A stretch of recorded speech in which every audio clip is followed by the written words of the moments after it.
Donc, je suis Carole Marre, je représente l'association Mouvement pour la cause animale qui organise cette soirée. Association toulousaine qui existe depuis 5 ans et qui a aussi depuis peu l'honneur d'être l'antenne locale de l'association L214. Nous sommes réunis ce soir pour aborder une question centrale et urgente, la question de la place des animaux, du sort que notre société réserve aux animaux, aux autres animaux, dans le débat politique. Cette soirée nous a semblé particulièrement importante et cruciale. Ça fait un moment qu'on a prévu de l'organiser. Elle se réalise ce soir et elle colle assez bien à l'actualité puisque d'une part, les révélations de L214 sur les conditions d'élevage et d'abattage des animaux se multiplient en y montrant à chaque fois des actes indignes d'une société dite civilisée. Et parce que ça ne vous aura pas échappé, nous sommes en période électorale.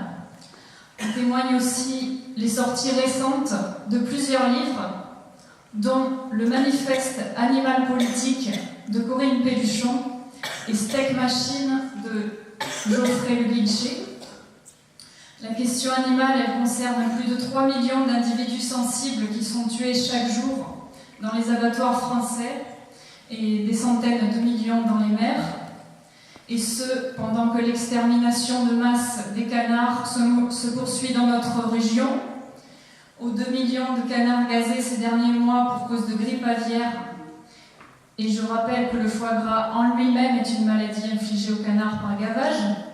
S'ajoutent ces jours-ci 600 000 victimes supplémentaires sur décision de Stéphane Le Foll, ministre de l'Agriculture, en même temps d'ailleurs que s'ajoutent les centaines de millions d'euros de l'État qui continuent à tomber pour soutenir cette honteuse filière franco-française. Le véritable test moral de l'humanité, ce sont ses relations avec ceux qui sont à sa merci, les animaux, disait Milan Kundera. Que dire alors d'une société qui prive de liberté et de tout ce qui aurait pu constituer un moment agréable dans leur courte vie, ces 3 millions d'animaux dont elle organise, planifie et finance l'assassinat méthodique quotidien dans les 960 abattoirs français. Ce dont nous sommes sûrs par conséquent, c'est que la question animale n'est en rien une question ni de choix ni de goût personnel. C'est une question de justice sociale et sociétale, et donc une question politique. Nous ne demandons pas le droit de vote pour eux. Nous demandons les mêmes droits fondamentaux que ceux qui s'appliquent à l'ensemble des individus qui ont des intérêts à vivre, à savoir le droit de ne pas être tué sans nécessité, de ne pas être torturé et le fait de ne pas incarcérer des innocents. Nous avons la chance d'avoir avec nous ce soir des gens qui œuvrent depuis longtemps pour les intérêts des animaux et plus particulièrement pour intégrer la question politique.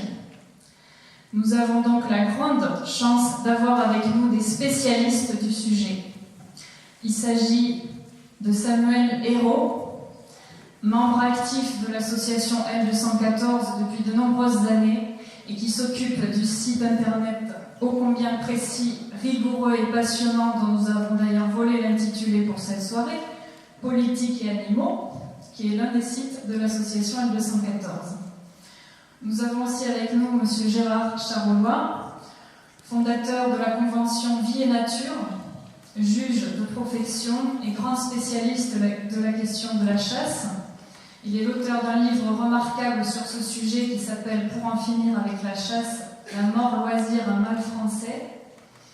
Sa présence sur les manifestations animalistes est toujours remarquée grâce à ses remarquables interventions. Pour ce qui est des partis politiques déjà en place dans le paysage politique actuel, nous avons invité des représentants des partis qui témoignent d'un intérêt sérieux et constant pour la condition animale.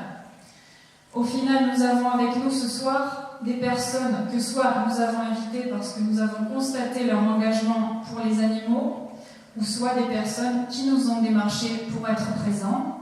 Et nous avons donc avec nous ce soir la chance d'avoir les deux fondatrices de la commission Conditions animales d'Europe Écologie Les Verts, qui nous viennent de Paris, Fabienne Roumet, conseillère municipale déléguée à l'agriculture urbaine et la biodiversité dans le 13e arrondissement de Paris, et Duška Marković, adjointe au maire du 18e arrondissement, chargée du développement durable, alimentation et environnement.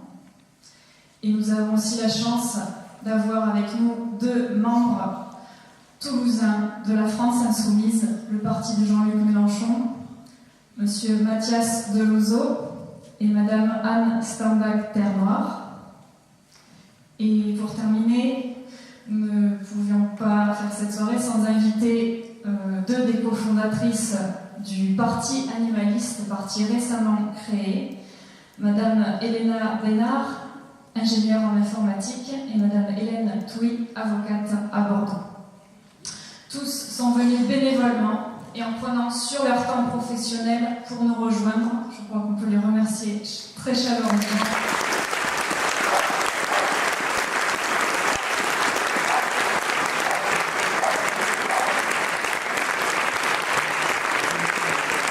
Et vous voulez dire aussi notre admiration pour ces personnes qui, face aux intérêts individuels des lobbies et des politiques actuellement au pouvoir, s'engagent corps et âme, à plein temps et bénévolement pour des intérêts collectifs, les intérêts des plus faibles et des plus vulnérables d'entre nous, puisque nous sommes tous des animaux.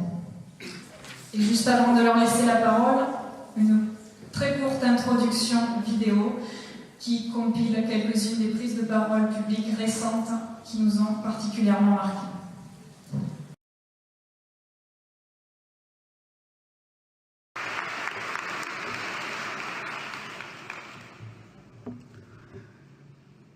King Lear, late at night on the cliffs, asks the blind Earl of Gloucester, "How do you see the world?" And the blind man Gloucester replies, "I see it feelingly. And shouldn't we all? Animals must be off the menu because tonight they are screaming in terror in the slaughterhouses, in crates and in cages, vile, ignoble gulags of despair."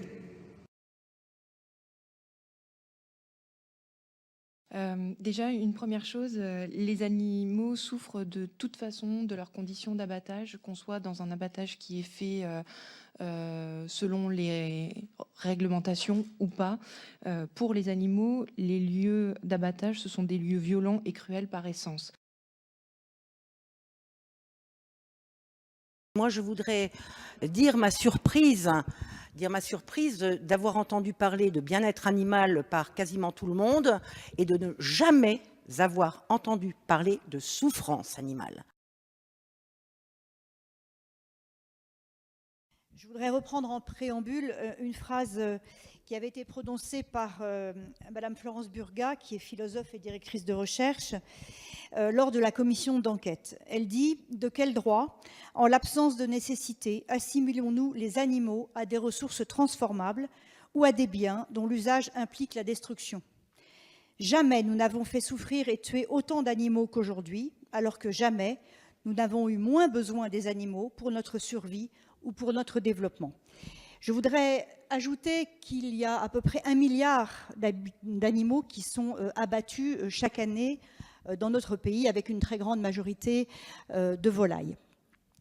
Nous avons travaillé dans cette commission d'enquête avec sérieux, avec détermination, pour que, dans ce contexte d'abattage massif d'animaux, nous puissions au moins essayer que la souffrance soit la moins dure possible pour ces animaux qui sont tués sans nécessité, mais que la tradition, encore actuellement, fait que nous en consommons.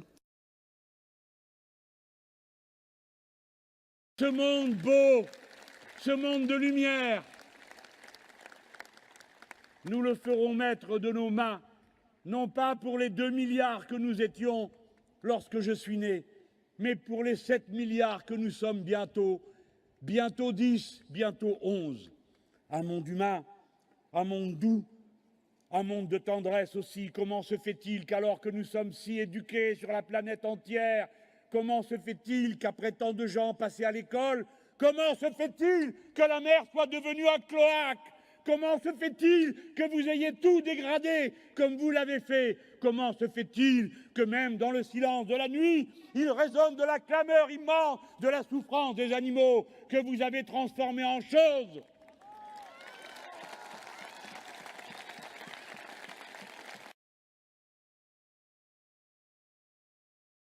Animals are not just other species, they are other nations, and we murder them at our peril. The peace map is drawn on a menu. Peace is not just the absence of war, it is the presence of justice. Justice must be blind to race, color, religion, or species. If she's not blind, she will be a weapon of terror.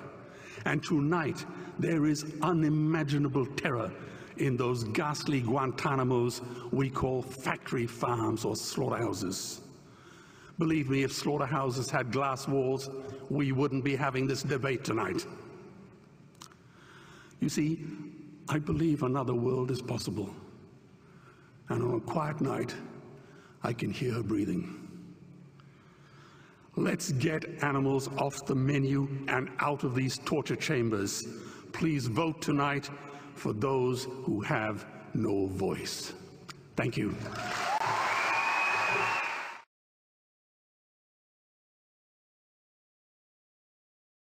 Donc je vais présenter brièvement L214, donner quelques éléments aussi sur l'histoire de la question animale en tant que sujet politique, puis dire en quoi nous essayons de contribuer à ce processus avant de laisser la parole donc aux personnes qui sont ici et qui agissent au sein de leurs organisations pour faire progresser la question animale.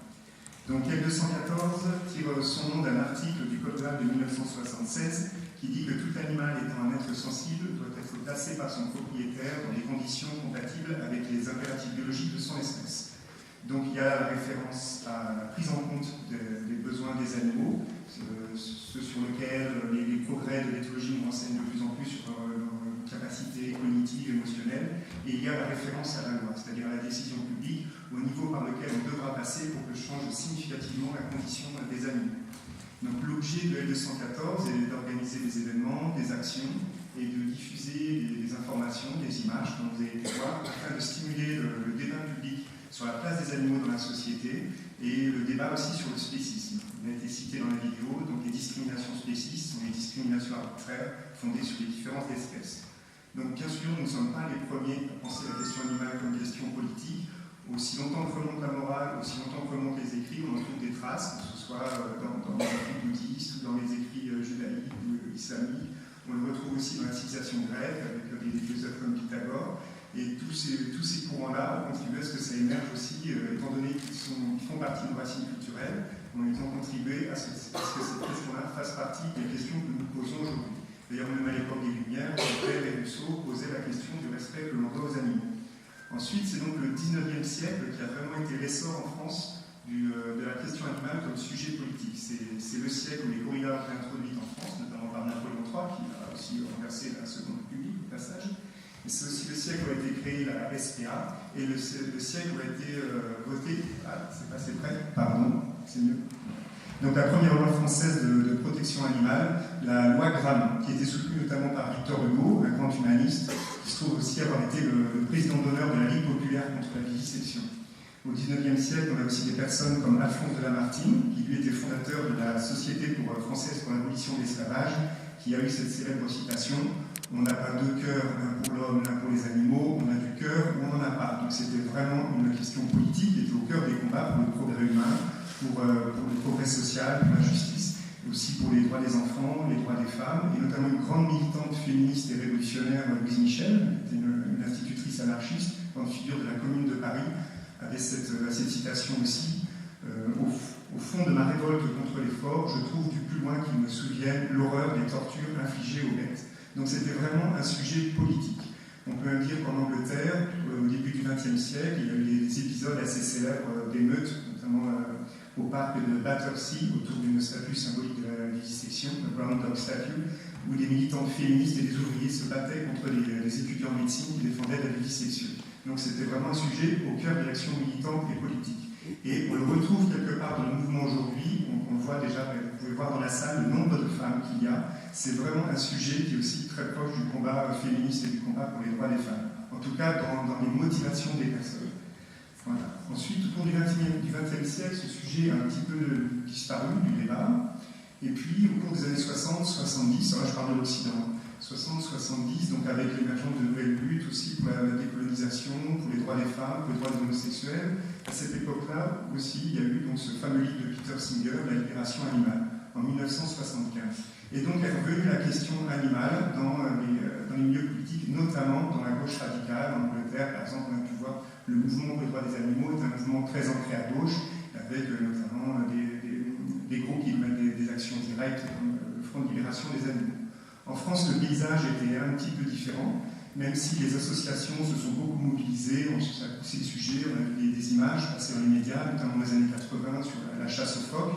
Ceux de ma génération se souviennent très bien, par exemple, du dessin animé Picky Phoque, qui racontait l'histoire de deux enfants qui combattaient les chasseurs de phoques, donc c'est pour vous resituer. Mais la question animale se heurtait aussi à ce préjugé en France que c'était un sujet d'extrême droite. Et donc ça conduisait à ce double effet pervers, ce qui est complètement faux. D'ailleurs, il y a des mythes qui sont dits sur plusieurs qui étaient végétariens, ou le Troisième Reich avait voté les plus belles lois de protection animale. Non, c'est complètement faux. Je vous invite à lire pour ça le livre Luc Ferry, Le rétablissement de l'ordre, d'Elisabeth Arnaud-Fugier. Et donc, ça avait ce double effet pervers que les personnes dans les camps progressistes pouvaient prendre ça pour alibi et refuser de s'emparer de la question animale, au prétexte que c'était un sujet d'extrême droite, et du coup le reléguer aux personnes de l'extrême droite qui du coup n'avaient aucun effort à faire pour se positionner comme étant les personnes les plus crédibles pour défendre les animaux. La situation était donc complètement alisée. Heureusement, beaucoup de gens ont bougé, que ce soit les partis écologistes ou les associations, pour que ce sujet revienne. Dans les années 90, donc là je reviens aux origines de L214, au sein des milieux libertaires lyonnais, au milieu des squats, sont mis une revue qui s'appelle Les Cahiers antispécistes, que peut-être certains et certaines parmi vous connaissent, et qui a donné lieu par la suite à tout un mouvement qui a organisé des événements comme la Veggie Pride, des manifestations contre la végéphobie, les discriminations envers les végétariens et végétariennes, et puis les festivals de la question animale, des rendez-vous annuels, à la suite desquels justement est né L214. En premier lieu, le collectif Stop Gavage. Donc ce sont un peu les racines de L214 qui a été créé donc, en 2008. Bien sûr, je le répète encore, on n'est pas les seuls, c'est la question animale en politique. Et par exemple, la députée Geneviève Gaillard, qui est aussi la maire de New York, que vous avez vu dans la vidéo, a en 2002 aussi créé un groupe d'études pour la protection animale à l'Assemblée nationale, qui rassemble une quarantaine de députés qui s'intéressent à la question des animaux. À titre de comparaison, le groupe Chasse rassemble 120 députés. Voilà, ça vous donne une idée des enjeux et des rapports de force. Donc, au début, on a surtout été sollicité par Yves Cochet, qui a été député eurodéputé des Verts et qui nous a aidés notamment quand on organisait une grève de la viande lors du sommet du climat à Copenhague. Il nous a aussi aidés pour certains événements autour de la réduction de consommation de protéines carnées, des événements organisés à l'Assemblée, au Sénat. Puis en 2012, avec d'autres associations, nous avons créé le site Politique Animaux, dont je m'occupe, qui est un observatoire où on recense les prises de position des politiques sur la question animale. Et puis, en fonction du fait que ce soit une question parlementaire, une déclaration, une loi votée, il y a des coefficients qui sont appliqués, il y a un algorithme qui attribue des notes en quelque sorte aux politiques. Et donc, c'est aussi une façon d'archiver leurs actions et de nous aider à faire en sorte qu'ils soient encouragés à faire mieux, encouragés à un peu moins soutenir la chasse de la corrida, et donc à permettre aux personnes au sein des partis qui veulent s'identifier à se reconnaître aussi pour agir pour l'amélioration de la condition animale. Et depuis peu, nous avons constitué un collectif qui s'appelle le collectif Animal Politique, avec 25 autres organisations de protection animale, qui vise à mettre la question animale au cœur de la campagne électorale présidentielle et des campagnes législatives. Alors donc nous avons un manifeste de 30 propositions que nous soumettons aux candidats à la présidentielle. Certains ont répondu, d'autres pas. Les principaux candidats n'ont pas encore répondu formellement, mais tous ont été contactés, ont été approchés. On a eu quelques retours formels.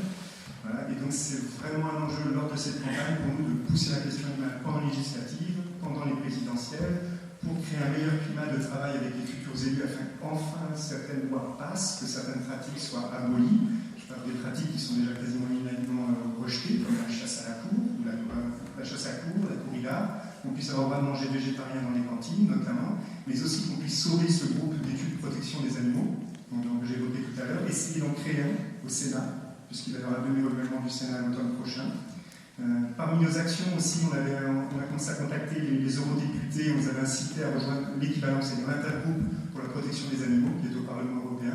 Autrefois, il y avait 2 Français, maintenant il y en a 5.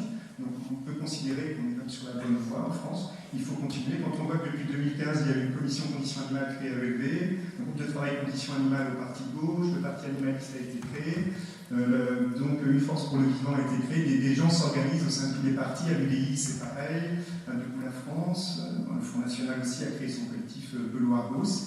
On attend toujours les 2 grands partis gouvernementaux traditionnels, les Républicains et le Parti Socialiste, c'est aussi un des enjeux, il faut continuer à institutionnaliser le sujet. Et donc, pour ce qui est de porter les propositions et institutionnaliser le sujet, je vais donc laisser la parole aux personnes de la tribune. Voilà, je vous remercie.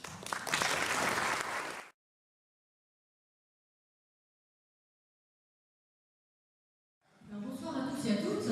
Déjà, je peux dire mon émotion en fait en voyant la salle pleine, parce que c'est vrai qu'il y a seulement quelques années, ce n'était pas forcément le cas.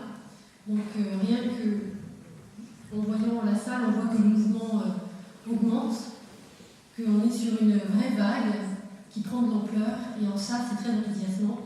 Et donc je voudrais tous vous remercier d'être là aujourd'hui, parce que c'est important de venir aussi s'informer. Et cette soirée elle est extrêmement importante, puisqu'on va aborder la question de l'animal en politique. Et à mon sens, c'est maintenant le sujet le plus important pour le mouvement animaliste, c'est d'aller en politique. Donc moi je suis issue en fait à la base, je suis militante en fait, et j'ai passé beaucoup de temps à aller dans la rue, tracter, parler aux gens de façon individuelle pour essayer de les convaincre de changer leur comportement. Et c'est vrai que j'ai beaucoup appris en faisant cela. Et puis à un moment donné en fait où je me suis dit, ça arrivé avec le décret cantine en 2011. Parce que c'est un décret en fait, qui impose aux cantines scolaires en fait, de manger, d'avoir des repas avec carnet en fait, quotidiennement. Et en fait, ce moment-là a été pour moi un moment décisif où je me suis dit, en fait, moi je suis en train de passer des heures et des heures à essayer de convaincre individuellement en fait, des personnes à changer leur comportement. Et puis en fait, il y a des personnes bien placées, des lobbyistes qui sont là et qui arrivent en fait à faire une pression sur les gouvernants, sur l'Assemblée nationale, le Sénat, etc., et qui arrivent, en étant très peu nombreux, finalement, à imposer leurs décisions à l'ensemble de la nation. Et quand il y a eu ce décret cantine, moi je me suis dit, ok, en fait, il faut qu'on change de dimension. Le choix personnel d'arrêter de manger de la viande, par exemple, c'est très important, mais ce n'est pas suffisant. Le fait d'être dans des associations, de dénoncer les maltraitances qui sont faites aux animaux, c'est très important parce que ça permet en fait de toucher un maximum de monde et puis donc d'aller de faire en sorte que cette vague elle augmente. Et on voit le travail formidable qui a été fait par la 1914 et qui a ouvert des boulevards extraordinaires. Mais ensuite, si on veut encore aller plus loin, il faut que l'on aille en politique. Et c'est pour cette raison qu'en fait en 2010, j'ai décidé de rejoindre Europe Écologie Les Verts, tout simplement parce que il me semblait que c'était le parti le plus approprié en fait pour porter la voix des animaux, tout simplement parce que pour moi, dans l'ADN même finalement de l'écologie, il y a les animaux. Et je vais même aller plus loin que ça. Je pense que en tant qu'animalistes, nous devons aussi de nous préoccuper en fait de l'environnement, tout simplement parce que c'est au même titre que la terre est notre maison, c'est aussi la maison des animaux. Et si on se bat pour l'animal individu, ce que je fais également, il est aussi important de combattre pour son environnement, pour sa maison, pour sa nourriture, pour son territoire. Et c'est ça aussi que nous devons faire, et c'est ça aussi le projet de l'écologie. C'est-à-dire de faire en sorte de ramener l'animal dans sa propriété, qui est en fait le fait de pouvoir vivre, circuler, s'alimenter sans contrainte sur notre planète. Et ça, c'est un fondement vraiment essentiel, et c'est l'ADN même, j'ai envie de dire, d'une vraie écologie. Donc, progressivement, en arrivant dans ce parti, j'ai rencontré des personnes formidables, comme le maire du 2e arrondissement, M. Jacques Boutot, qui a été le premier maire de France à imposer un repas végétarien par semaine en 2009, donc il était vraiment pionnier, on peut dire, à l'époque. Et puis Laurence Abeille, que vous avez pu voir aussi, qui est députée écologiste, qui a aussi beaucoup œuvré pour faire avancer la conscience animale en politique. Nous, quand on est arrivé dans le parti, il y avait déjà un groupe qui existait, mais qui était en fait subordonné à la commission environnement.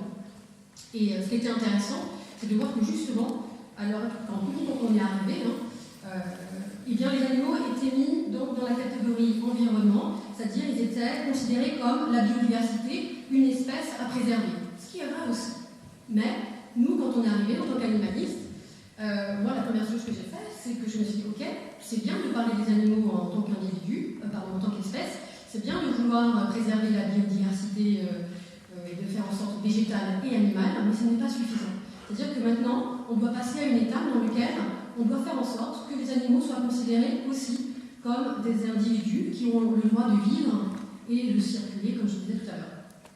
Donc, on a décidé en fait en 2014 avec Fabienne de créer la commission conditions animales en fait à l'intérieur du parti, tout simplement parce que ça permettait une visibilité que l'animal n'avait pas avant. Avant, l'animal était relayé à l'environnement et donc il n'était pas visible. Et il faisait partie, c'était un sous-groupe en fait. Et donc rapidement, on a décidé de se dire ok, on va créer cette commission pour que tout simplement il y ait un poids supplémentaire qui soit fait dans le parti, pour que notre positionnement soit entendu.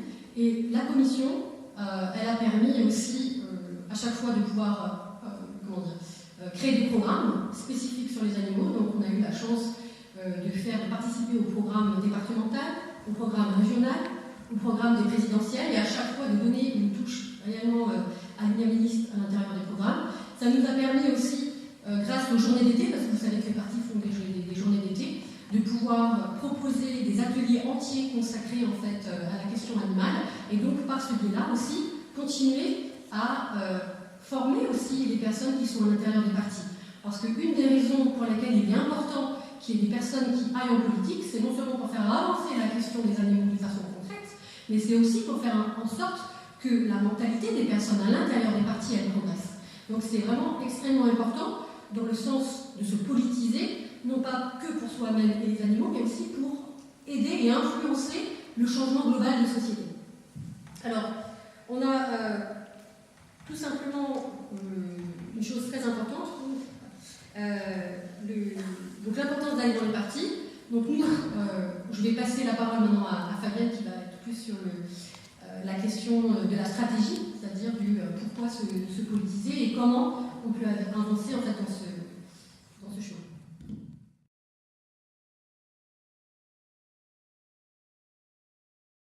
Rentrée en politique il n'y a pas très longtemps, en fait, je suis rentrée à Europe Écologie Hiver parce que c'était la question de l'écologie et des animaux, et pour une raison en fait qui est à peu près parallèle à celle de Douchka, c'est-à-dire de voir qu'il se passait beaucoup de choses dans la société civile, beaucoup de choses avec les associations, et que les politiques avaient un flou à suivre, qui ne suivaient pas. Il y avait quelques politiques qui font des choses, mais le reste ne suit pas. Ils ont l'air de ne pas comprendre ce qui se passe.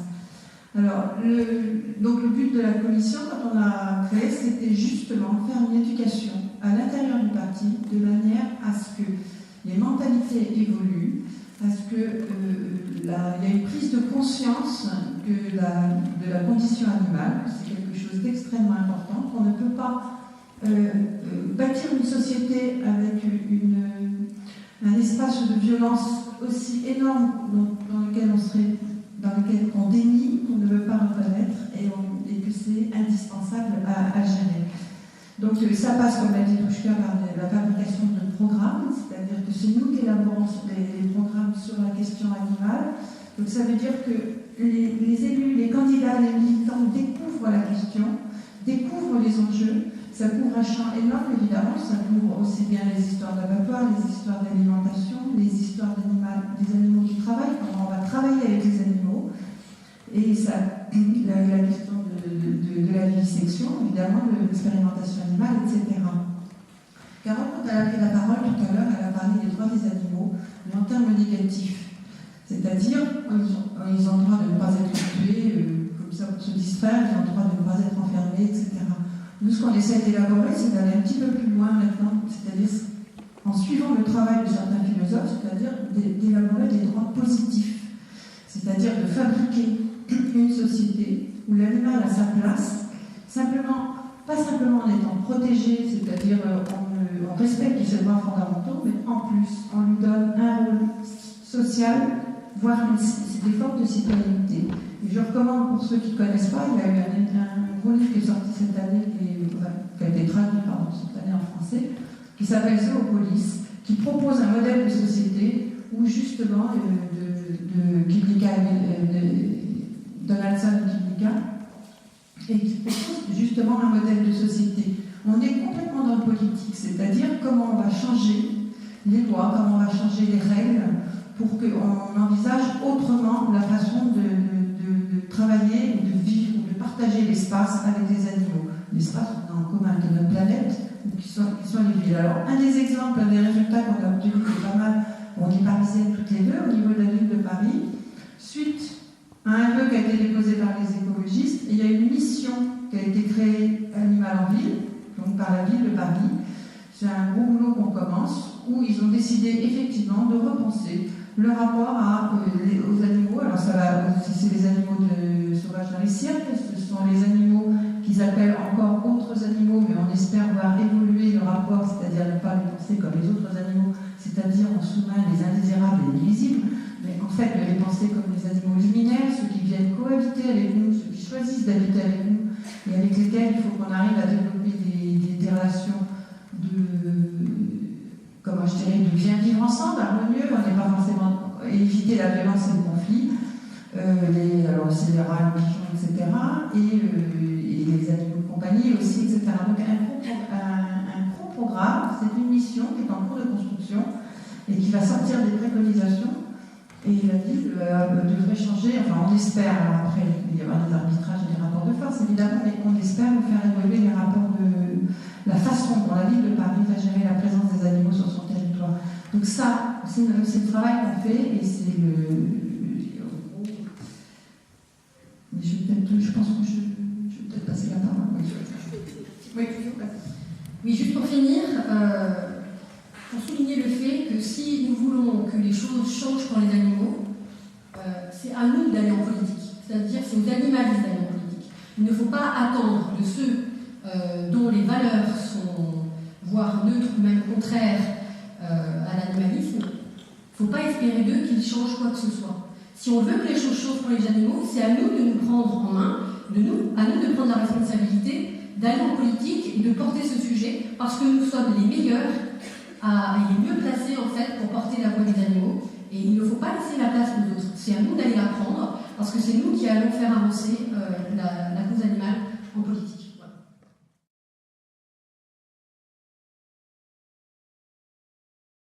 Je me réjouis d'être parmi vous ce soir, d'abord en raison de l'accueil chaleureux que j'ai reçu de la part de nos amis du mouvement d'une cause pour les animaux. Je me réjouis que vous soyez nombreux et j'ose espérer que lorsque vous sortirez ce soir, vous vous réjouirez d'être venus parmi nous. Alors, je voudrais vous dire un certain nombre de choses. C'est que pour gagner une bataille politique, il faut d'abord gagner une bataille culturelle, c'est-à-dire la bataille des valeurs. Et c'est pour cela que nous nous sommes engagés à la Convention Vie et Nature pour défendre ce que j'appelle le biocentrisme. Et je vais vous définir ce soir ce mot de biocentrisme. Vous savez, l'histoire des hommes a commencé par des tribus. Ces tribus se sont combattues. L'homme est un animal violent, comme tous les primates d'ailleurs. Ça, il y a des études qui ont été faites là-dessus. Les primates sont des animaux violents. Surtout les grands chimpanzés. Les grands chimpanzés sont à droite. Ils ont le sens du territoire, de la hiérarchie, et ils s'entretuent beaucoup. Les bonobos sont à gauche. Ils règlent les problèmes autrement. Vous voyez ce que je veux dire? Je vous conseille ce soir, en terminant la soirée, de vous comporter comme des bonobos. Bon. Alors, l'homme est un animal violent qui s'est fait la guerre pendant longtemps. Et puis on est passé de la tribu à la cité, de la cité à la nation au sens de l'humanité. Et globalement, maintenant, on enseigne partout le respect des droits des hommes. Oui, c'est un peu fort, hein, excusez-moi. Respect des droits des hommes. Eh bien, je dis qu'il faut élargir le cercle de l'empathie. et passer de l'humanité à l'ensemble du vivant. Parce que ce qui est apparu sur la Terre, c'est la vie. Et c'est la vie qui vaut.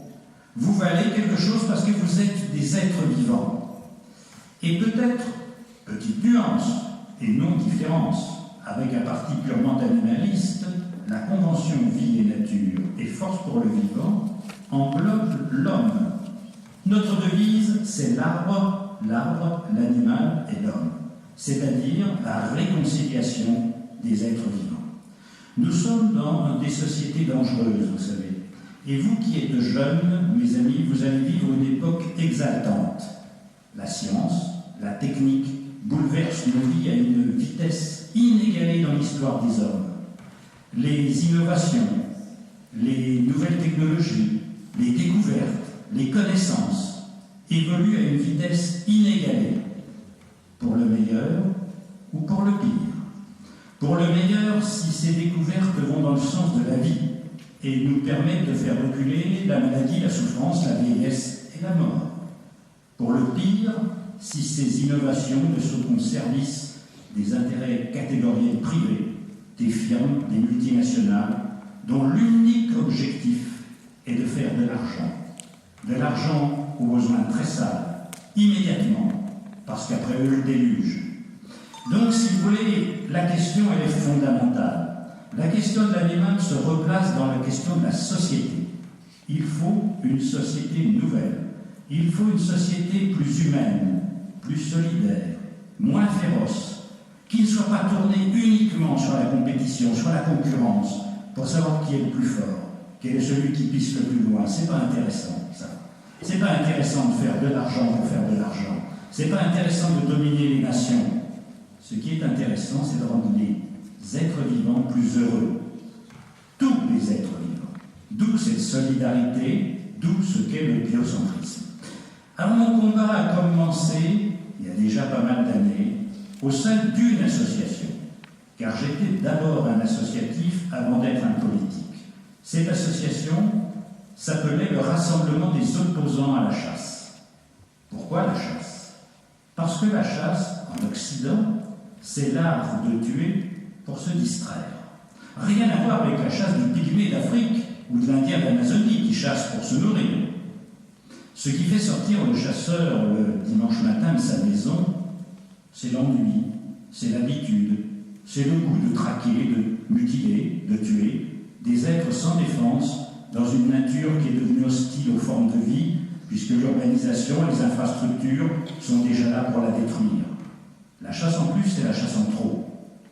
Et je me suis engagé parce que j'ai découvert, alors que j'étais jeune à l'époque, ça a passé, qu'un lobby féodal, autoritaire, sournois, tenait l'État et faisait que la plupart des hommes politiques effectuaient la danse du ventre devant les présidents de fédérations de chasseurs. Et j'ai découvert un lobby que je ne soupçonnais pas et que beaucoup d'entre vous ignorent, mais qui tient l'État, qui fait la loi, qui dicte ses lois. Et je m'y suis insurgé en tant que défenseur des animaux, en tant que défenseur de la nature, mais aussi en tant que juriste et que attaché à la démocratie et aux droits fondamentaux, parce que j'ai découvert qu'il existait dans notre pays une forme de fascisme rampant. C'est le fascisme synégétique. 2% de la population s'approprie l'espace rural et s'approprie la faune et impose ses lois à un Parlement soumis. Il faut, mes amis, savoir ce qui se dit dans les débats au Parlement lorsqu'on parle de la chasse. C'est une surenchère absolue de presque tous les partis. Surtout, il faut le dire, parce que moi je ne suis pas timide et je dénonce ce qui doit être dénoncé, surtout l'UMP, enfin qu'on dit maintenant les Républicains, qui est en fait l'annexe du CPNP, chasse, pêche, nature et tradition. Et les parlementaires républicains font de la surenchère en faveur de la chasse. Donc j'ai été aux côtés du professeur Théodore Monod, qui était le président, vice-président du Rassemblement des opposants à la chasse pendant une vingtaine d'années, et j'ai été jusqu'en Cour européenne des droits de l'homme plaider contre la loi des chasseurs, dite la loi Verdeil. Vous savez, cette loi qui obligeait les petits propriétaires à accueillir les chasseurs chez eux. Nous avons gagné, sinon jamais le Parlement français n'aurait osé réformer une loi sur la chasse. Notre ami vous a dit tout à l'heure que 120 députés élargeaient au groupe chasse, c'est-à-dire pro-chasse, 82 sénateurs, c'est-à-dire un quart du Sénat, et tout débat sur la chasse au Parlement tourne au délire en faveur de la chasse. Même chose pour la tauromachie. La tauromachie a aussi retenu mon attention, parce que dans la tauromachie, comme dans la chasse, il n'y a aucune nécessité sociale, aucune nécessité économique. C'est uniquement la jouissance que procure la souffrance et la mort qui anime ces activités. Et je m'interroge, comment à notre époque, des humains peuvent-ils jouir du plaisir de faire du mal? Parce que c'est cela qui est en cause. Il y a bien des activités où l'homme maltraite l'animal. Je suis très affligé quand dans mon sud-ouest, où je vis, j'entends qu'il faut sacrifier 1 300 000 palmipèdes parce qu'il y a des virus qui circulent, virus d'ailleurs véhiculés par l'élevage concentrationnel, que la FNSEA, nos vieux ennemis, déplorent qu'on n'en tue pas assez parce qu'ils veulent des vides sanitaires absolus. Ils sont indemnisés intégralement. Bon, donc ça va très bien pour eux. Mais je me dis, comment peut-on traiter ainsi des êtres vivants comme simplement des marchandises? Mais l'éleveur, lui, ce qu'il voit, c'est gagner de l'argent. C'est faire rentrer de l'argent pour sa famille.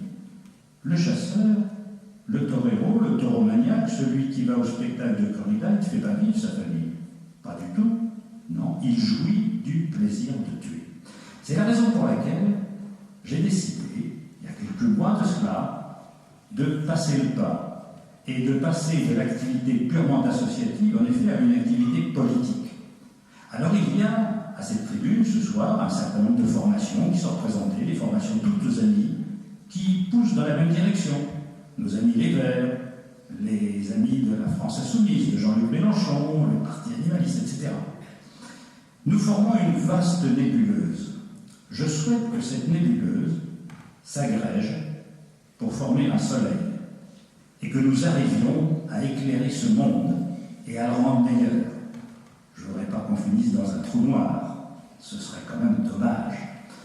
La vie dépend de nous, l'avenir du monde dépend de vous. Vous qui êtes jeunes, je vous le dis, vous allez vivre des moments exaltants, que ce ne soit pas dans des précipices que tout cela finisse.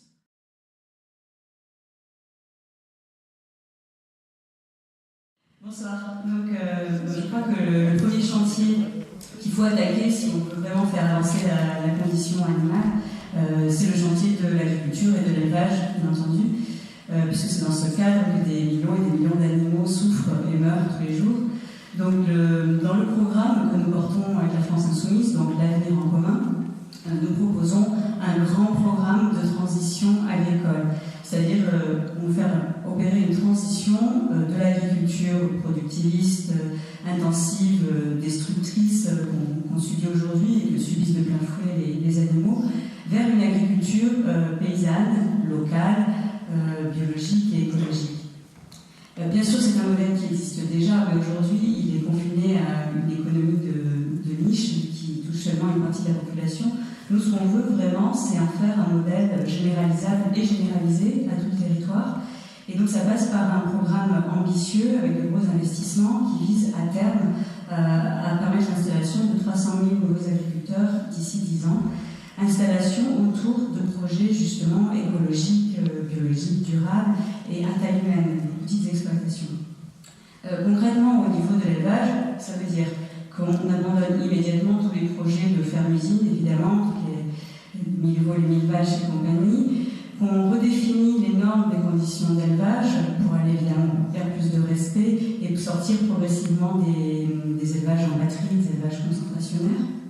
Bien sûr, une amélioration de la réglementation des conditions d'abattage, avec une garantie d'étourdissement, et on propose aussi de favoriser la possibilité d'abattage à la ferme, qui aurait au moins le mérite de limiter les souffrances liées au transport des animaux. Et d'ailleurs, à ce sujet, donc le modèle qu'on veut mettre en place serait un modèle d'agriculture relocalisée. C'est qu'aujourd'hui, on est dans une une logique de spécialisation des territoires, avec par exemple la Bretagne qui élève tous les ports de France, presque. Là, on aurait des exploitations, une agriculture diversifiée sur tout le territoire et surtout locale qui fonctionnerait en circuit court. Donc mécaniquement, les animaux souffriraient beaucoup moins des transports parce que les durées seraient beaucoup moins longues. Ensuite, donc, dans ce programme, il y a bien sûr un plan de soutien financier et on propose donc de soutenir financièrement tous les éleveurs qui souhaiteraient réduire l'intensification justement de leur élevage et bien sûr donner un soutien appuyé à la production de protéines végétales, donc céréales, légumineuses, mais aussi algues, puisque ce que je viens de décrire s'applique aussi à l'aquaculture. Donc avec le modèle d'agriculture qu'on propose, on a immédiatement une amélioration des conditions de vie et de mort des animaux d'élevage. Et si on veut pouvoir aller plus loin sur la question animale, il faut aussi s'engager en parallèle dans la bataille des idées, comme on dit, c'est-à-dire arriver à ce qu'une majorité de la population soit convaincue qu'il n'est pas nécessaire de consommer des protéines d'origine animale. Et donc dans ce cadre, il y a un point que Jean-Luc Mélenchon martèle depuis le tout début de sa campagne, son tout premier discours de candidat qui a eu lieu ici à Toulouse, c'est la nécessité de repenser notre système d'alimentation, notre mode d'alimentation, et à l'intérieur de ça, surtout, de diminuer fortement la part des protéines animales au profit des protéines végétales. Donc concrètement, ça passera aussi, bien sûr, par un plan d'éducation à l'alimentation, d'information nutritionnelle, de redéfinition par exemple des menus de la restauration collective pour aller dans ce sens. Si on parle maintenant des animaux sauvages, donc de la faune, évidemment nous sommes terriblement conscients du fait que nous vivons actuellement à la 6e extinction. Nous sommes convaincus qu'il faut absolument préserver à toute force l'écosystème, notre écosystème, qui est le seul dans lequel nous puissions vivre et que nous partageons avec les animaux. Donc, bien sûr, nous sommes très engagés pour la lutte pour sauvegarder la biodiversité, donc ce qui implique évidemment des combats au niveau international, notamment en raison du réchauffement climatique, mais au niveau local et national, dans la mesure où la première cause de disparition des espèces, c'est la destruction de leur habitat, suivie de la chasse. On peut déjà proposer par exemple la sanctuarisation du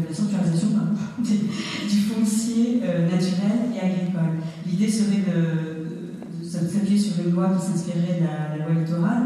Et en gros, l'idée c'est que si on a une parcelle de terre qui est naturelle, par défaut, elle doit le rester.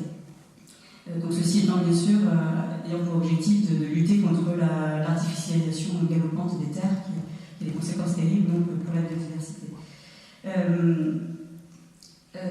Nous proposons bien sûr d'empêcher la privatisation et la marchandisation des forêts.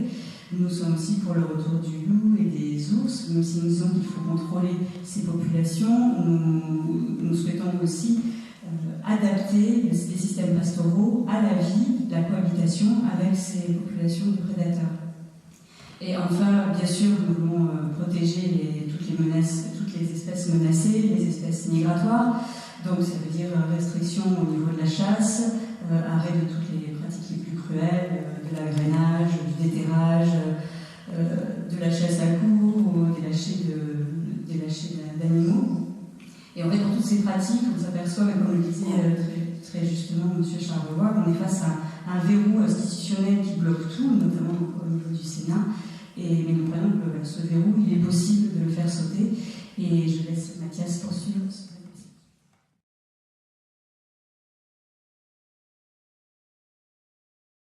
Et donc nous, on commence en fait notre projet politique par changer les institutions et redonner le pouvoir au peuple. On le disait déjà en 2012, on le martèle encore plus aujourd'hui, c'est-à-dire commencer sitôt l'automne prochain, si on arrive au pouvoir, à mettre en place une assemblée constituante où des gens seront tirés au sort, une partie tirée au sort, une partie par voie électorale, pour rédiger les nouvelles règles du jeu en société, c'est-à-dire à la fois comment les êtres humains vont interagir entre eux, vont interagir avec d'autres espèces, que ce soit d'autres espèces animales comme nous, d'autres espèces animales autres, ou bien des espèces végétales. Et notamment, parmi ce que nous on propose, si par hasard une insoumise est tirée au sort, c'est de proposer dans cette constitution la règle verte, qui serait de ne pas prendre la planète plus que ce qu'elle peut régénérer une année, et également d'éviter autant que faire se peut toute maltraitance à l'égard des animaux. Et en ça, avec une telle règle, jamais il n'y aura eu de projet de Notre-Dame-des-Landes, jamais il n'y aura eu à côté le projet de Sylvestre. Pourquoi? Parce qu'il y a de la biodiversité, il y a des zones humides, etc. Et construire un grand complexe là, ça allait donc détruire des biodiversités qui n'allaient jamais se réapparaître. C'est également interdire la probabilité du vivant. Et nous aimerions également a priori, déjà dans la Constitution, avoir martelé la défense de la protection animale, les droits fondamentaux des animaux, et peut-être, pourquoi pas, réfléchir, ça ce sera donc à ceux qui seront tirés au sort dans l'Assemblée de le voir, c'est pourquoi pas la Déclaration universelle des droits de l'animal, qui a donc été adoptée par l'UNESCO en 1978 déjà, qui garantit les droits fondamentaux aux animaux, qui aujourd'hui, ça reste plutôt, on va dire, un bon texte que l'on trouve sur Internet, mais qui, dans la plupart des pays, n'est pas du tout retranscrit dans le droit. Ça sera également nécessairement, si on arrive à pouvoir, avoir un secrétariat d'État à la condition animale qui soit indépendant du ministère de l'Agriculture, car il est dur à la fois de défendre l'intérêt de la FNSEA et de défendre l'intérêt des animaux qui vivent de véritables massacres dans les lieux concentrationnaires. Donc on arrêtera également tout ce qui va être lobby. C'est parce que vous avez suivi à l'automne dernier le lobby Corin qui a invité tous les sénateurs au sein du Sénat pour défendre l'esprit du Sud, de la corrida, le foie gras, la viande à tous les repas, j'en passe, c'est des meilleurs.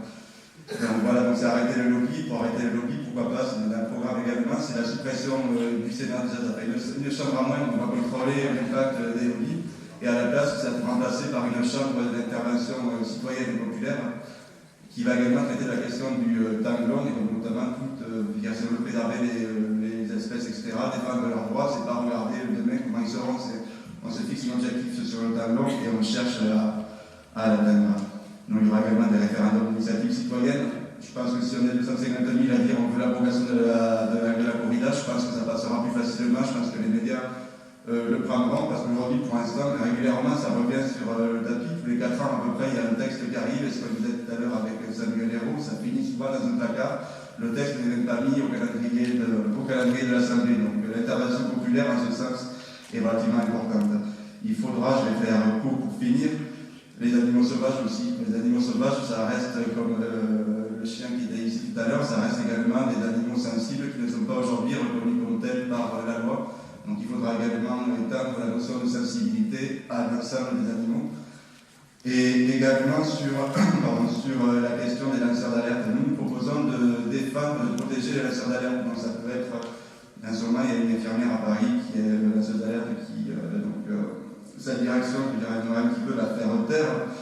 Il y en a beaucoup dans le milieu social, mais il y a également beaucoup dans le milieu écolo, et il y en a beaucoup également, donc on le sait, avec 214 juste à ma droite et plusieurs militants ici à 214.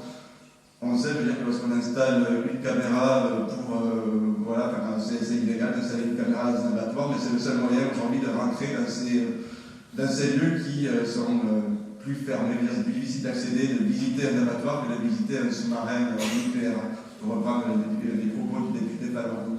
Donc il faut vraiment pouvoir protéger ces personnes aussi, et donc le statut d'alerte leur sera également conféré. Et le dernier point, sûrement, qui pareil, pour nous paraît très intéressant, c'est ce qu'on appelle le protectionnisme, donc pas la sauce nationaliste comme pourrait le faire Marine Le Pen. Nous on parle de protectionnisme solidaire. Le protectionnisme solidaire, c'est par exemple mettre des taxes en fait, sur le kilométrage pour privilégier les circuits courts. Si on fait ça, aussitôt on va tomber sur les préconisations de bon nombre d'associations de protection animale qui demandent une limitation à 8 heures du transport des animaux d'élevage, soit pour aller se faire abattre loin, soit pour partir être engraissés plus loin. Donc voilà, pour finir, un dernier point forcément, donc, après l'élevage, deuxième zone où il y a le plus de morts, c'est la vivisection. Donc là, clairement, il faudra faire un gros pôle de recherche publique pour développer des méthodes de substitution, et dès qu'elles seront en place, on arrête avec l'expérimentation animale, on utilise celle-ci, et si par hasard un laboratoire venait utiliser encore une méthode d'expérimentation animale, les sanctions pénales seront relativement élevées.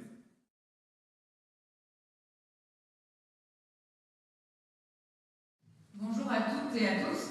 Merci pour votre présence nombreuse. Alors, le fil conducteur de cette soirée et la place des animaux dans la politique. Si l'on se pose la question, c'est qu'on suppose que les animaux doivent avoir une place en politique. Alors pourquoi politiser la question animale? Parce qu'elle renvoie à des enjeux qui sont absolument essentiels. Ça a été dit tout à l'heure en introduction, la cause animale est intimement liée à un impératif de justice. La justice nous renvoie au rapport que l'on a à l'autre, qu'il soit humain, qu'il soit animal. Il renvoie à ce que l'on peut s'autoriser, quel droit on s'octroie sur cet autre, qu'est-ce qu'on peut s'autoriser à notre profit exclusif et malheureusement, la plupart du temps, à son détriment. La citation de Milan Kundera me paraît tout à fait éclairante à cet égard, puisque Kundera écrivait « Le véritable test moral de l'humanité, le plus radical qui se situe à un niveau si profond qu'il échappe à notre regard, ce sont ses relations avec ceux qui sont à sa merci, les animaux. Et c'est ici que s'est produite la faillite fondamentale de l'homme, si fondamentale que toutes les autres en découlent. » Et effectivement, toutes les autres faillites de l'homme en découlent. On le voit par exemple, la question animale renvoie également à la violence et aux liens qui sont maintenant clairement établis entre les violences faites aux humains et les violences faites aux animaux. La question animale, elle renvoie aussi aux enjeux environnementaux et aux enjeux de répartition des richesses dans le monde. Il y a les 2 tiers des terres agricoles qui sont consacrées à l'élevage, alors que 800 millions de personnes dans le monde souffrent de malnutrition. Il y a aussi 14,5% d'émissions de gaz à effet de serre qui sont directement la conséquence de l'élevage. Et également de 80% de la déforestation d'Amazonie. Donc on le voit, la question animale renvoie à des enjeux extrêmement essentiels, j'en ai repris que quelques-uns, mais évidemment il y a d'autres enjeux. Pour autant, malgré ces enjeux absolument essentiels, on s'aperçoit qu'il y a un décalage absolument flagrant entre les attentes et les revendications de l'opinion publique et leur prise en compte par les décideurs politiques. Les sondages d'opinion nous montrent chaque jour qu'une part croissante de l'opinion publique est en attente d'évolution en matière de protection animale. 81% des Français jugent que la cause animale est importante, 98% des Français considèrent qu'il est important de protéger les animaux d'élevage, 29% déclarent que les propositions des candidats en matière de protection animale peuvent influencer leur vote, et ça selon un dernier sondage. La très forte mobilisation des associations et des militants a permis d'amener sur la scène politique la question animale et de l'amener dans le débat public. Pour autant, si effectivement à présent la question animale est évoquée de plus en plus fréquemment, notamment dans les médias, la prise en compte par les décideurs politiques et par les partis politiques est totalement défaillante. Lors des dernières élections, il n'a absolument pas été question de la question animale. Lors des primaires PS et des Républicains, la cause animale a été totalement absente. Outre que les décideurs politiques ne prennent absolument pas en compte les revendications de l'opinion publique, la France est un frein très actif à toutes les avancées qui peuvent avoir lieu en matière de protection animale. Alors, les quelques avancées qui se produisent en matière de protection animale sont dans la majeure partie des cas d'origine européenne. Donc la France, contrainte et forcée, les applique, mais on est très rarement à l'origine. Et même très régulièrement, elle est un frein à ces avancées. Je voudrais, pour illustrer mon propos, m'appuyer sur 3 exemples. Le premier, celui de la corrida qui a été cité il y a quelques minutes. Entre 2004 et 2016, pas moins de 13 propositions de loi ont été déposées pour abolir la corrida.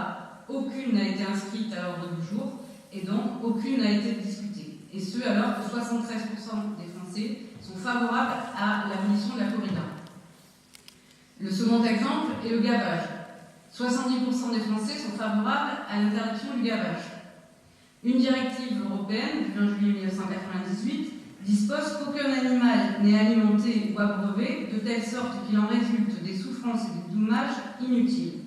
Il s'agit d'une directive communautaire que la France avait l'obligation de transposer, c'est-à-dire qu'elle devait retranscrire les obligations de cette directive dans son droit national.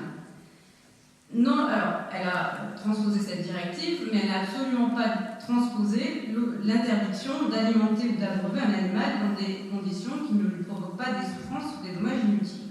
Cette disposition est complètement absent du droit français. Et pire encore, le législateur français a introduit dans le Code rural un article 654-27-1 qui définit le foie gras et qui dit « Le foie gras fait partie du patrimoine culturel et gastronomique protégé en France. On entend par foie gras le foie d'un canard ou d'une oie spécialement engraissé par gavage. » Et là, le fait que cette définition du foie gras soit posée dans le Code rural, dans la partie législative, et que l'on intègre dans la définition du foie gras le gavage, fait clairement et indiscutablement obstacle à l'application du droit communautaire qui était censé condamner la pratique du gavage. Un des derniers exemples cités, mais il y en a de nombreux autres, sur le fait que la France soit un frein très important dans les avancées en matière de protection animale, concerne la réglementation des repas dans la restauration scolaire. Alors, il y a eu en 2010 une loi sur la modernisation de l'agriculture qui a donné lieu à deux textes réglementaires, un décret et un arrêté du 30 septembre 2011, qui avait pour objet de réglementer la qualité nutritionnelle des repas qui sont servis dans le cadre des cantines scolaires. Dans le cadre de la discussion de cette loi, donc le cadre avant les décrets d'application, le député Yves Cochet avait déposé un amendement qui avait pour objet qu'une information sur les conséquences sanitaires et environnementales d'une consommation excessive de viande et de poisson soit ajoutée à la loi. Or, cet amendement a été rejeté, mais ce qui me paraît beaucoup plus significatif, ce sont les termes du ministre de l'Agriculture de l'époque, Bruno Le Maire, lors de la discussion de ce texte en séance, lequel, je le cite, avait indiqué « Le texte repose sur le principe d'équilibre nutritionnel, lequel est le propre du patrimoine culinaire français. Madame Massin-Lovera a d'ailleurs déposé un très bon amendement sur le sujet. Stigmatiser des produits tels que la viande et le poisson, c'est stigmatiser ce modèle d'équilibre nutritionnel. Puisque j'espère et j'imagine que votre amendement sera rejeté, Monsieur Cochet, je vous invite à fêter ce rejet autour d'un bon repas. Nous commencerons par une entrecôte de blonde d'Aquitaine, avant de déguster une sole de fécamp, et si vous êtes sage, une poêlée de Saint-Jacques de bière. Sourires et applaudissements sur plusieurs bancs des groupes de l'Assemblée nationale. Ça nous montre clairement dans quelle disposition d'esprit sont les décideurs politiques, et au premier rang desquels le ministre de l'Agriculture, et c'est donc tout à fait significatif sur le fait qu'il ne faut pas attendre grand-chose de nos décideurs politiques pour faire avancer la question animale. Ils font tout pour qu'elle n'avance pas et pour la faire reculer. Et c'est d'ailleurs en ce sens que le Parti animaliste a, dans le cadre de son programme, l'une de ces mesures qui tend à sortir la question animale du ministre de l'Agriculture afin de mettre fin définitivement à ce conflit d'intérêts qui est au sein du ministère de l'Agriculture.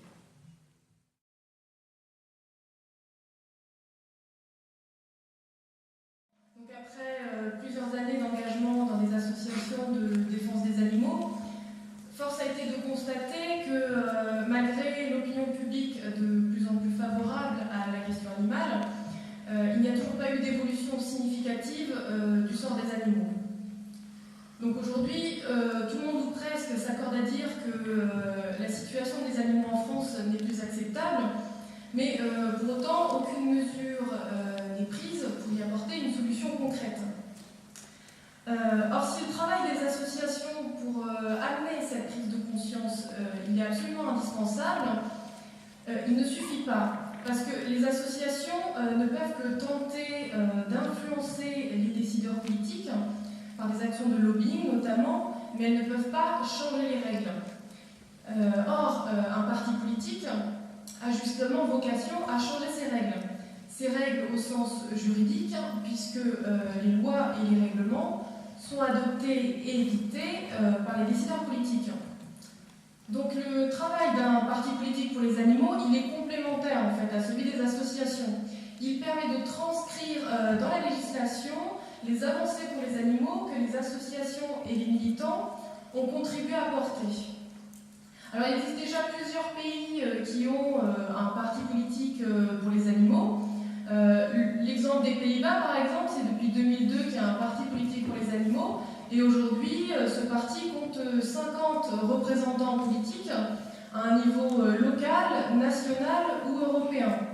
Les partis pour les animaux portugais et australiens comptent eux respectivement un député et un sénateur. Alors, le Parti animaliste a fait le choix de ne se positionner que sur la question animale et les thématiques qui s'y rapportent, dans l'objectif de rendre visible la question animale, qui habituellement est diluée, voire marginalisée dans d'autres thématiques. L'objectif, il est aussi de montrer que la cause animale est susceptible d'avoir un électorat qui lui est propre. Aussi, depuis l'existence du Parti animaliste, on a pu voir que ça concourt en fait à la médiatisation de la question animale et de son avancée dans le champ politique. Il y a plusieurs articles qui sont parus dernièrement sur la question et le Parti animaliste a été régulièrement cité. Alors, la prochaine échéance électorale pour le Parti animaliste, ce sera les élections législatives de juin. Ces élections, elles seront l'occasion pour le Parti animaliste de rendre visible la question animale dans le débat politique et d'amener les autres candidats à se positionner et à s'emparer de cette question. L'objectif est aussi de leur faire prendre conscience que l'absence ou l'insuffisance de prise en compte de cette question peut avoir des répercussions sur leurs résultats électoraux. Ce sera par exemple le non-remboursement de leurs frais électoraux s'ils font 25% ou la non-qualification au second tour. Donc pour toutes ces raisons, on peut dire que voter pour le Parti animaliste, ce sera un vote utile au sens où ça signifiera voter sans ambiguïté pour faire progresser la question animale en politique.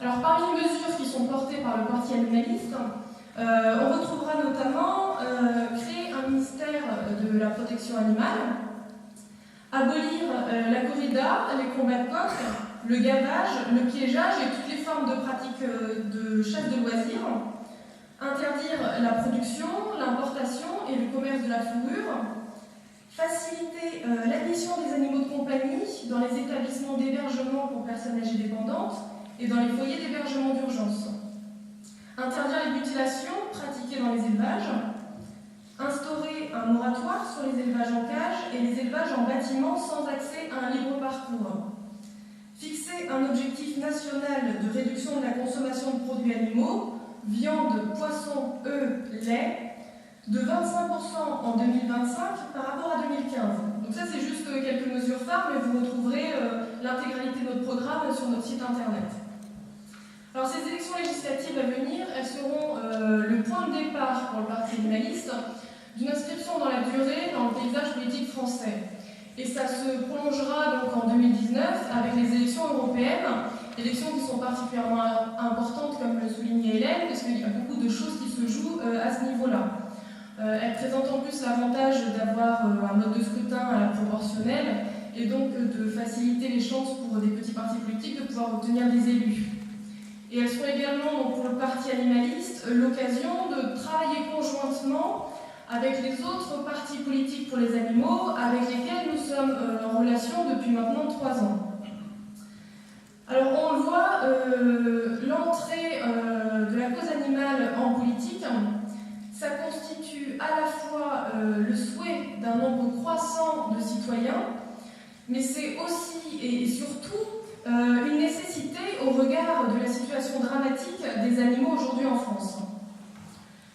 Si l'information des citoyens sur le sort des animaux est absolument indispensable, pour autant rien ne changera tant que les règles qui enferment les animaux dans leur situation et qui légitiment cette situation ne changeront pas. C'est donc le rôle des partis politiques et notamment du Parti animaliste d'œuvrer à ce changement au sein des institutions politiques. Voilà, merci.